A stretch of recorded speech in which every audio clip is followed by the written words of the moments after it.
Hi there, beloved. Welcome to this video, and it's of course the purpose to continue immediately with our series called What's Really Behind the Law? Because there are some things to explore. Let's continue. This was the last slide and we're going to go through it like I said last video. We already went through it, but not very thoroughly.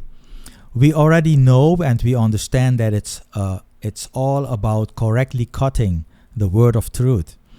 And in the previous one, these ones, so the one of unrighteousness, that righteous people who get retribution according to the wicked, and wicked ones who get retribution according to the work of the righteous.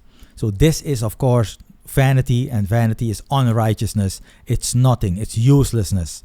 And also the righteous one, you see here that the righteous one will have good, and they will eat the fruit of their actions. And also the wicked one, there will be evil for him, and the dealing of his hands, so wicked dealings of course, they shall return to him. Okay, so this paradox has to do with correctly cutting the word of truth. We need to understand how to distinguish these two passages. So the first one about the unrighteousness is referring to this current wicked eon. Why? Because God has reversed everything in this eon. Have you noticed? God has inverted everything in this eon. And I would say every human being, let's say adult human being who has thought about life already, they can recognize this, they can acknowledge this, because you have, the moment you are at a birthday party, let me put it like that, and you would ask the question, or let me use a different example. If you are at a funeral and you guys are having fellowship with each other, then you would ask, okay, who has heard about relatives, acquaintances, family that are good and they die early of a very nasty disease? And a lot of people will raise their hand, and vice versa. Who has heard of people who are wicked, who are earning money above the, how do you say that, beyond the backs of people who suffer for it? And also people will raise their hands, because that's how it works. That's how God has designed it. But again, there's gonna come a time that God will right all wrongs. This is so important to mention and to emphasize. So don't think that God is unrighteous because he does it like this in this current wicked eon. It has a reason. And the reason is a very long-term reason. A reason that will prove later on that everyone will say, oh, now I understand why God did it that way. Because all the wrongs in our lives, all the bad moments, all the pain, all the suffering, all the distress has a reason. And that reason, God will use that distress or that sadness, he will use that to bring about fantastic glory in our lives later. That's what he does. So it's the same law that he designed all over again. The law of investment, the law of leverage. First you invest in pain, energy, time, money. You invest in that, and there you will have a yield that is beyond your wildest imagination. So please remember that. So in this current wicked eon, God has indeed inverted everything. And of course, Isaiah 3, 10, 11, that's the righteous passage. That refers to the next eon in which righteousness will prevail. Righteousness through faith and works on the earth.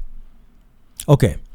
So, however, this also applies for the passages in Psalms, just for you to know. So you can apply them both in the third dimension that I mentioned between relative and absolute perspective, or the second dimension in terms of eras. So the Psalms, the righteous ones, remember, they refer to the millennial kingdom. This passage here. These three Psalms, as an example, they refer to the millennial kingdom also. Okay. But Romans 3, 10 to 12, this one, no one is righteous, no one is understanding, not one is seeking out God, and not one is doing kindness, not even one. This passage reflects God's, this passage reflects God's righteousness. I mean, it compares that human beings to God's righteousness. That's God's standard. And then, in that sense, no one is righteous. And that is, of course, timeless. If you want to put it in a era, it's not possible because it is timeless. It is part of God. Okay, hope it is clear.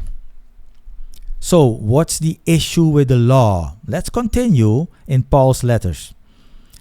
2 Corinthians 3:7, that says, now if the dispensation of death, that's how the law is called in our evangel, the dispensation of death, if that by letters chiseled in stone, again the law, came in glory, so if the law came in glory, so that the sons of Israel were not even able to look intently into the face of Moses because of the glory of his face, which was being nullified, meaning it was decreasing in strength. Let's continue. Verse 9, for if in the dispensation of condemnation, another term for the law, if that is glory, much rather the dispensation of righteousness is exceeding in glory. And what is the dispensation of righteousness? You could say it's the kingdom or millennial kingdom on earth, but it's also our realm, because righteousness is also part of us. Remember that God's righteousness has been revealed to us. And we will get to that, so I will not say too much about that. Galatians 3:10. For whoever are of works of law are under a curse. Again, whoever are focused on works of law are under a curse. For it is written that, this is the reason, accursed is everyone who is not remaining in all things, I repeat, in all things written in the scroll of the law to do them in the flesh. So if you want to try to do the law in the flesh, please, by all means, but then know that you are accursed, because you will have to do all the law and it will not happen. It's not possible to do all the law. It's not possible. So, this is already a very important issue with the law. It's impossible to do in the flesh. All right. So what's the key? What is it about? So what is the real issue exactly? Or the issue underneath the issue? It is not the content of the law. Again, it is not the content of the law, because the content of the law is righteous. Oh yes. Why? Because it reflects God's standard. That is the reason why no one can do the law in the flesh. Because the flesh cannot attain to God's standard. It's impossible. Romans 7:12. Let's read. So that the law indeed is holy. Oh yes, holy. And the precept holy and just and good. That's what's going on. The law in and of itself is good and just because again it reflects God's standard. But there's more, of course. The key to the answer points toward the purpose of the law. You could say the result of the law. And what is that? Of course, it all points to love. The law points to Christ, but Christ points to love. It's love that it's all about. And the issue is that the law is used as the channel toward attaining this purpose in a mortal body. And that is impossible, of course. Again, the issue on the surface is that the law is used as the channel toward attaining this purpose in the flesh, in a mortal body. And that is impossible to do. That is the issue on the surface. But the issue, again, beneath the surface is it points toward the purpose of the law. So it is not the law in itself, but it is the purpose of the law that we are talking about. It's the purpose that the law points toward, and that is love. And how about the solution now?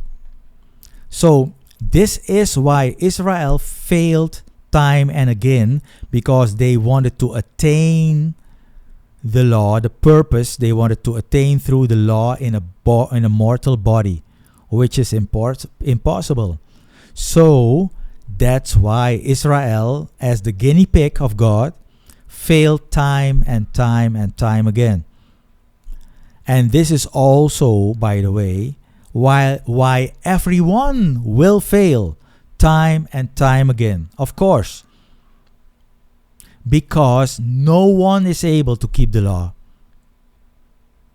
So again, now, what is the crux of Paul's evangel? What is I would say, the foundation of Paul's evangel? Let's read Romans 3:21 through 22. Listen to this. Yet now, apart from law, a righteousness of God is manifest, being attested by the law and the prophets. Yet, watch this, a righteousness of God through Jesus Christ's faith. Through Jesus Christ's faith, for all and on all who are believing, for there is no distinction. What is the channel here that reaches, that makes you attain love? Not the law anymore, but the faith of Jesus Christ is the basis on which the righteousness of God is being revealed, manifest. You see the point. It's very important. And also, it is the righteousness of God through Jesus Christ's faith. So on the basis of that, it's the channel that we can use now, that we are to use now, to reach the realm of grace, wherein the righteousness of God is manifest. And it is for all. So everyone will follow. but it is already on all who are believing. But make no mistake, the ones who are believing are not believing out of their own strength, or they didn't dig up faith from within them. That didn't happen. They received an earnest of Holy Spirit on the basis of which faith came in from an external source. Who is the source? God, of course. So He gives on His timeline. He gives to an individual upon hearing the word of truth. He gives faith because He gives an earnest of Holy Spirit. And with that comes faith. And all of a sudden the person sees, and the person's eyes are opened, and they realize the truth. That's how it works. So the same purpose, love, is attained for everyone by the faith of Jesus Christ. Again, the purpose of love, which is the purpose of the law also, is attained already for everyone by the faith of Jesus Christ. He attained it for us. That's the basis of our justification. So how does this righteousness of God come on someone? Again, how does this righteousness of God come on someone? It is for all, and everyone will follow. But how is it on someone already? Like a believer? It's all about grace, the right realm. Someone is justified when they receive faith from God. When? First of all, hearing the word of truth. Second, thereafter, receiving an earnest of Holy Spirit from God. And upon that, realizing God's grace in truth. And that is faith. That is faith. This is the way of grace, not law, but grace. Works from the inside out. Because even if there are no works, it is still grace. Grace is there, prevalent.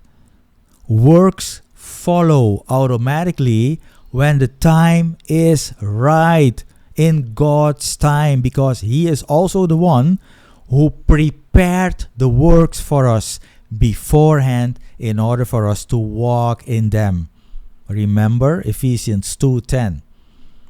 So, can you see that this is a totally different channel altogether? Love is the fruit, singular, of the Spirit. Love is not the first fruit of 9 fruits. Love is the fruit, singular, of the Spirit. And love has 8 factors to it, 8 elements. And this is what the law is to produce. You see the point. And the law is not able in that way, in that method, as that channel toward love. It's not able. The law is infirm because of the flesh. So it is impossible to attain through law keeping. Not possible. The only right realm is grace. And that's through faith only. So faith becomes the channel towards the realm of grace. And grace leads to a different view of the law. Again, grace leads to a different way of looking at the law. What is that different way? That we will see in the next video. Let's leave you with a little cliffhanger here. Thank you very much for watching, and see you next time. Bye bye.